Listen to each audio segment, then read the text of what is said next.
savez, le diable est tellement réservé. C'est le père de mensonge. Il a déjà été vaincu sur la croix. Parce qu'on a un Dieu qui a changé les zéros en héros. Le Dieu qui a accepté de mourir sur la croix afin qu'aujourd'hui que nous soyons proclamés vainqueurs. Parce que sur la croix, il avait proclamé une chose, il a dit tout est accompli. Et ce n'était pas accompli par en vain, mais c'était accompli par le sang qui a coulé sur la croix. Et que ce Dieu-là soit glorifié ce matin et que ce Dieu-là puisse prendre le contrôle de toutes choses. Mais pourquoi tu le parles comme ça? Parce que c'est le temps que Dieu veut maintenant parler à son peuple. T'es qui toi? C'est Dieu veut maintenant faire des choses dans la vie d'une personne. Et si vous êtes d'accord avec moi que Dieu va te visiter ce soir, bien cet après-midi, vous voulez simplement acclamer très fort pour la gloire de Dieu.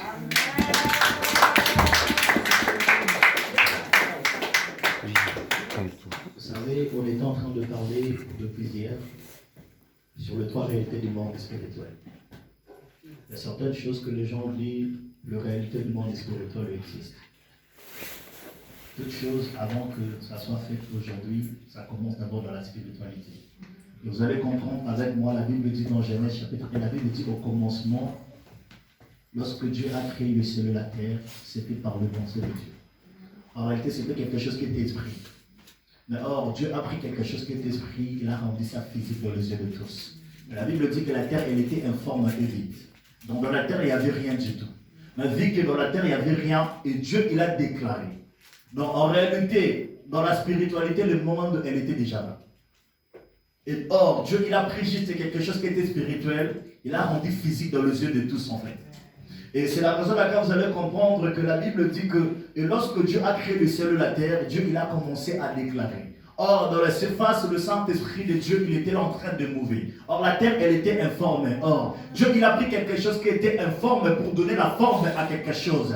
Je voulais simplement dire à une personne, peu importe la chose, elle était informe dans votre vie. Et le Dieu que nous prions va donner la forme dans la chose qui était informe dans votre vie. Et le Dieu qui a créé le ciel et la terre, il va créer quelque chose dans votre vie. Or, la Bible dit que dans Jean chapitre 1, la Bible dit que la parole était avec Dieu. Et la parole était elle-même Dieu. Or, dans notre terme, on voulait simplement expliquer que dans notre vie et dans notre bouche, il y a certaines paroles qu'on peut déclarer, ça peut prendre la forme, pour donner la forme dans notre vie. Parce que la Bible dit que la terre, elle était informe et vide. Et Dieu a pris quelque chose qui était informe et vide pour utiliser la chose, pour donner la forme à la chose. Et vous allez comprendre, je peux aller plus loin et pour dire que Dieu, c'est un potier en fait. Parce qu'il a pris l'argile, quelque chose qui était nul. Il a donné la forme à la chose. Et je voulais simplement te dire, peu importe les gens t'humilient, peu importe les gens tu négliges. Mais il y a un Dieu que je sais. Depuis que j'ai commencé à prêcher, depuis que j'ai accepté le Seigneur Jésus-Christ, depuis que j'ai commencé à lire la Bible, de Genèse, Apocalypse, je n'ai jamais vu Dieu. Il a pris une personne qui était bénie pour le bénir encore. Mais il a pris simplement une personne qui était dans le néant pour l'élever. David, il était une personne rejetée dans sa famille, mais Dieu, il a pris une personne qui était rejetée pour le lever, pour le donner de valeur dans le ciel de gens. Or, la Bible me relate une histoire, c'était une histoire de Joseph. Il était une personne rejetée de sa famille, une personne que ses frères l'ont vendu. Or, le frère de Joseph, ils avaient oublié que l'endroit où Joseph il était parti, ils étaient juste là pour introduire Joseph dans sa destinée.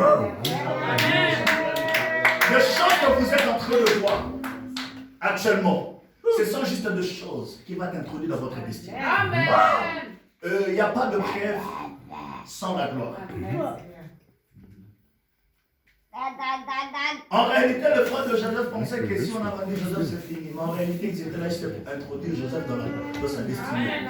Vous savez, certaines choses qui nous arrivent dans la vie, ce sont des choses qui nous introduisent dans notre destinée. Si la chose ne t'est pas arrivée, on ne voulait pas entrer dans notre destinée. Et en réalité, il y a une femme, lorsqu'elle est en train de critiquer Anna, Pénina, elle oubliait que non, l'enfant de Anna sera introduit dans la Bible. Mais de Genèse Apocalypse, on n'a jamais parlé ni le nom de l'enfant de Pénina, je ne connais même pas. Amen. Mais le nom de Anna. son enfant, Samuel. Illustré. En plus, c'est un prophète. Et je voulais simplement dire à une personne, peu importe de choses qui est en train de dérouler dans ta vie, il y a un Dieu qui a la solution à tous tes problèmes. Alors, dans la réalité du monde spirituel, toute décision qui se passe aujourd'hui, dans le monde physique, ce sont des choses qui ont déjà été déclarées, qui ont été déjà faites dans le monde spirituel. Et vous allez comprendre que chaque chose qui nous arrive dans la vie, Dieu nous le montre déjà en esprit, dans des songes, dans des rêves ou bien dans des cauchemars. Il y a beaucoup de personnes qui sont tellement négligents, de négliger de rêves, de négliger des songes. La Bible dit, nul ne peut arriver sans pourtant révéler mes serviteurs le prophète. Chaque chose qui nous arrive dans la vie, Dieu nous montre, Dieu nous parle de ça. Il peut te parler à travers des songes, il peut te parler plutôt à travers un homme de Dieu, ou bien à travers la prédication, à travers de chansons, à travers de certaines choses que vous pouvez arriver à raconter dans le chemin. Une fois, j'étais en train de marcher, je vis un fou, il m'a appelé à mon nom, Glody. Viens. Et je sortais de retraite de 3 jours. J'étais entouré avec mes frères que j'encadrais. Il m'a appelé, Glody, viens. Et quand je suis venu, j'avais la Bible. Il m'a dit, ouvre la Bible dans Jean, chapitre 1, verset 1. Et j'ai ouvert ma Bible. Il m'a dit, je lis la Bible. Il m'a dit, tu vois cette parole, je marche avec cette parole. Et tu vois les gens qui vous entourent. S'il y a une personne qui lève son doigt en disant qu'il vous aime de vrai, c'est un mytho. Il n'y a personne que tu pries avec et il vous aime de vrai. Il te suit parce que Dieu t'utilise. Tu écoutes la voix de Dieu, tu vois des choses. Quand tu prédis des choses, à ce moment-là maintenant, et il te suit. Mais en réalité, pour l'amour de vrai, il n'y a personne. Et Dieu m'a dit de vous dire, depuis là maintenant, commence à prier tout seul. Écarte-toi de tout le monde. C'était un fou. Et directement, elle s'est retournée dans ces choses.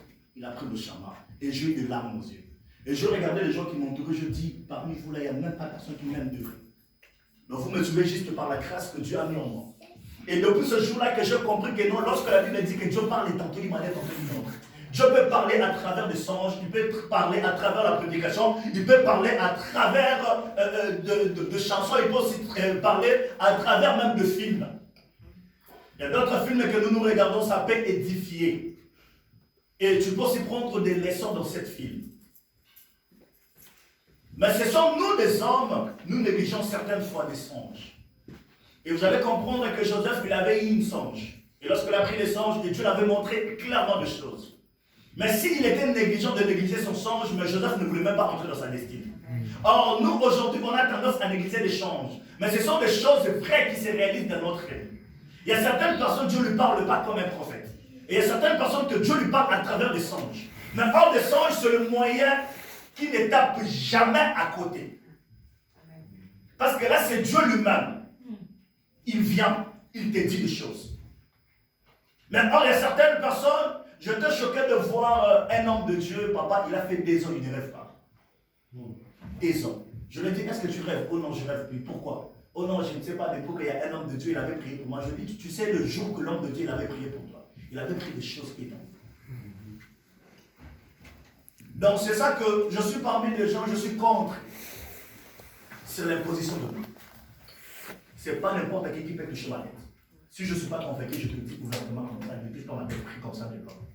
Parce que la Bible dit la main de l'Éternel ne pas trop pour sauver. Dieu est capable de toucher une personne qui, je ne sais pas s'il est là maintenant au Côte d'Ivoire. Il est capable de toucher. Prie de l'homme. Et c'est mieux. Si Dieu veut agir, si Dieu veut se manifester dans la vie d'une personne, Dieu va directement agir. Or, aujourd'hui, on a tendance à négliger les songes parce que certaines personnes pensent que ce sont juste nos pensées. Oui, il y a le pensée et puis il y a aussi le pensée de Dieu.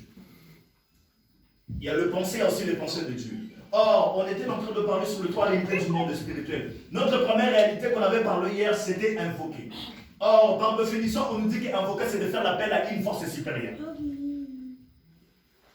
Et lorsque des choses qui arrivent dans notre vie, et lorsque on est devant certains faits accomplis, et la seule chose que nous, les chrétiens, qu'on peut faire, c'est d'invoquer. Or, il y a certaines personnes qui pensent qu'invoquer, c'est la même chose que prier. Non, invoquer, c'est différemment de la prière. La prière, c'est un dialogue de chrétien avec son Dieu.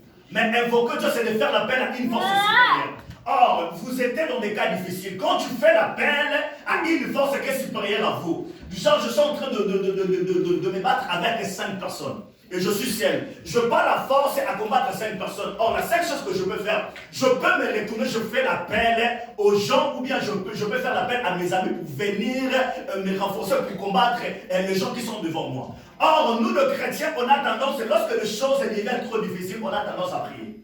Mais ce n'est pas la prière qui peut déclencher, ou bien ce n'est pas la prière qui peut encore ouvrir certaines choses. La prière, c'est de dialoguer avec une personne. Tu ne peux jamais aller dans le combat pour dialoguer. Lorsqu'il y a des combats, on ne dialogue pas dans les combats. La seule chose que nous, on a besoin dans les combats, c'est de remporter la victoire. Mais or, la prière, c'est de dialoguer. Lorsque les choses n'arrivent pas à marcher, ou bien tu es devant ton ennemi, tu commences à dialoguer. Mais lui, il a préparé quelque chose pour te faire KO. Mais toi, tu voulais dialoguer avec ton ennemi. On n'a pas le temps de dialoguer. Mais on a le temps maintenant d'invoquer pour remporter la coupe. C'est ça que vous allez comprendre qu'on dit qu'invoquer, c'est de faire l'appel à une force supérieure. Ou bien solliciter quelqu'un de plus puissant à son aide. Or, la personne qui est le plus puissant à son aide, c'est juste Dieu. Et la Bible dit que le nom de Jésus-Christ a été souverainement élevé au-dessus de tous les noms. Or, lorsque des choses qui arrivent dans notre vie, la seule chose que nous, les chrétiens, qu'on peut faire, c'est d'invoquer le nom de Jésus-Christ. C'est d'appeler une force, de solliciter une force qui est supérieure à nous. De venir à notre aide. De venir intervenir. Et comme j'avais donné l'exemple hier, plutôt que je dis, vous allez voir, et surtout, ce sont des choses qui se déroulent en Afrique. Et si une personne, ou bien un enfant sait que son père, il est, je ne sais pas moi si c'est général, colonel et tout, s'il est devant certaines genres de sous-lieutenants et de lieutenants et tout, il sait bien que mon père, il est général. Vous n'avez pas droit à m'arrêter. Il va faire de bêtises. Pourquoi? Il sait bien que même si vous m'arrêtez, je vais prendre mon téléphone. Si j'appelle mon père, il va me faire sortir directement. Donc, il est trop sûr qu'il a une personne qui est supérieure à des gens qui voulaient affronter. Et c'est la raison laquelle c'est parmi des gens qui marchent avec certaines confiances. Parce qu'il sait que non, voilà, mon père, il est ministre, mon père, il est général, mon père, il est ceci. Et même s'il m'arrête aujourd'hui, je peux appeler directement. Si on m'arrête à 12h pile, 12h05, je suis dehors. Et si maintenant une personne, il a cette assurance-là à son père, et maintenant la Bible dit que Jésus, il a été souverainement élevé au-dessus de tous les noms. Pourquoi pas nous les chrétiens que nous puissions avoir cette confiance-là à Jésus-Christ? Au moment où des choses qui arrivent dans notre vie, au lieu de pleurer, au lieu de prier, mais d'invoquer le nom de Dieu. Or, certains chrétiens n'arrivent pas à comprendre qu'il y a certaines situations qui arrivent dans la vie, il faut invoquer le nom de Jésus-Christ. Et comme exemple que j'avais donné hier, on avait mis sur, si je crois bien, et c'était sur 1 Roi chapitre 18. On nous parlait l'histoire de Élie.